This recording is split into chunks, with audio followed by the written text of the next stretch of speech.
Käydään läpi, kuinka Nevtor 365 työasemavarmuuskopiointiohjelmiston uudelleenasennus tehdään.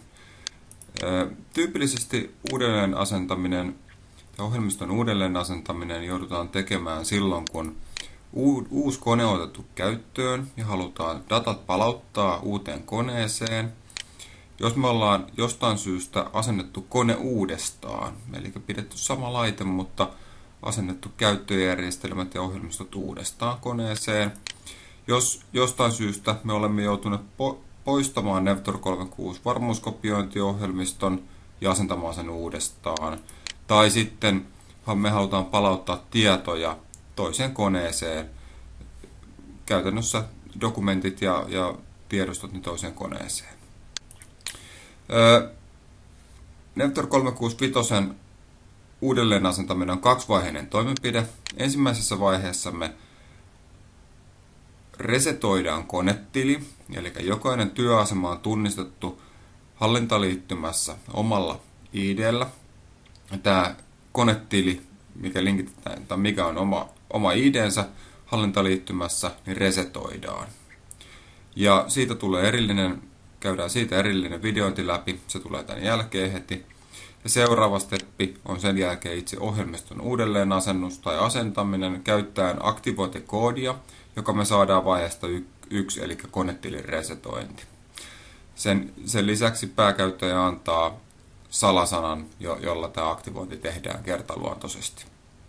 Konetilin resetointi siis ensimmäisesti se on turvallisuustoimenpide, jotta tietoa ei voi uudelleen käyttöön ottaa vanhoilla aktivointikoodeilla. Siitä syystä konetilit resetoidaan, ja kun konetili on resetoitu pääkäyttäjän toimesta, niin sen jälkeen voidaan myös asentaa varmuuskopiointiohjelmisto työasemaan, mihin halutaan ottaa käyttöön nämä vanhat datat. Mennään eteenpäin, eli katsotaan, miten tämä konetilin resetointi tehdään.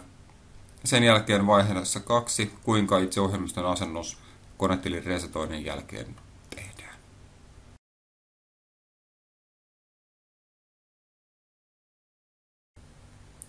Eli käydään ensimmäinen vaihe läpi.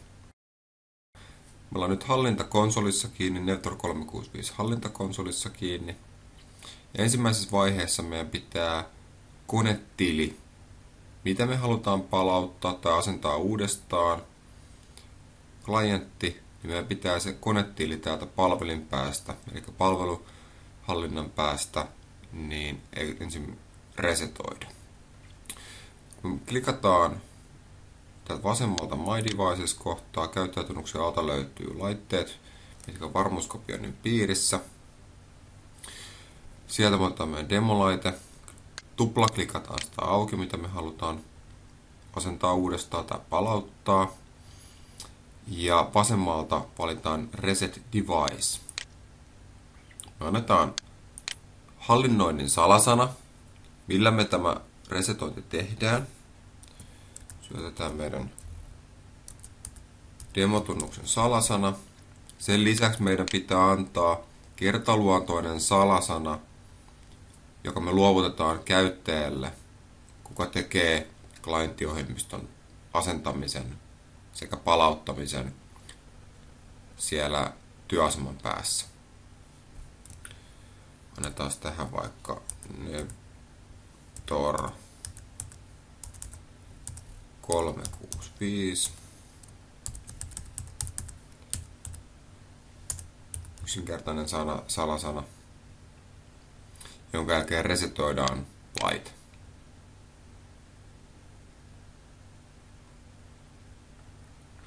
Tämän jälkeen tämä käyttöliittymä luovuttaa aktivointikoodin. Löytyy täältä ylhäältä.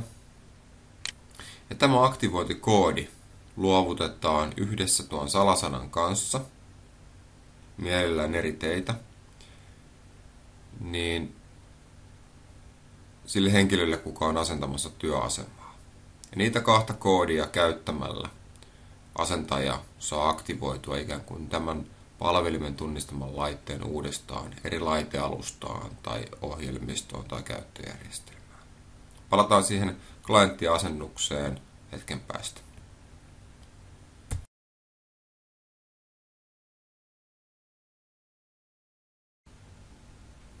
Okei, käydään sitten tämän klienttipään asennus läpi. Nyt me ollaan hallinnasta saatu ID sekä salasana.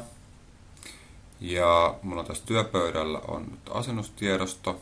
Eli oletetaan, että asennetaan nyt vaikka uuteen koneeseen klientti, mistä me saadaan sitten vanhan työaseman datat takaisin palautettua. Käynnistetään asennus tuplaklikkaamalla. Tulee Windowsin User Account Control-ikkuna. Klikataan siihen Jees. Jonka jälkeen jatketaan asennusta Nextillä. Hyväksytään käyttöehdot. Jatketaan Nextillä. Oletuskansioon asetetaan.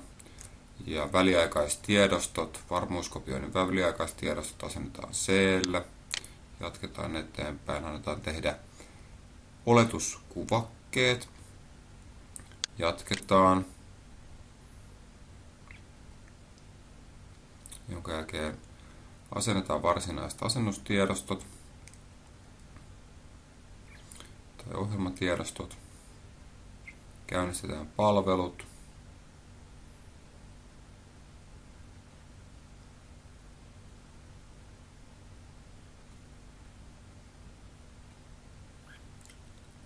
Klikataan Finish, jonka jälkeen alkaa aktivointi Wizardi. Käynnistetään aktivointi Wizardi.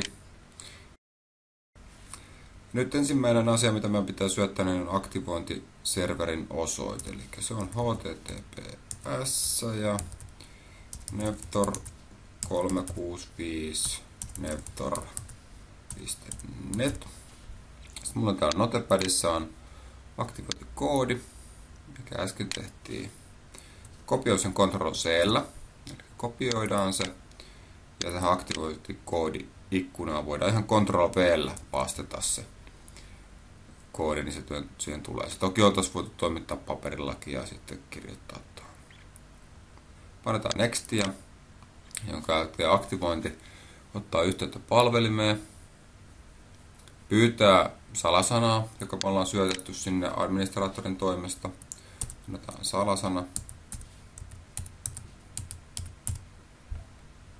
jonka jälkeen jatketaan. Jonka jälkeen klientti kertoo, että okei, nyt me ollaan aktivoitu klientti vanhalle tilille ja kaikki ok. Jonka jälkeen klikataan Finish.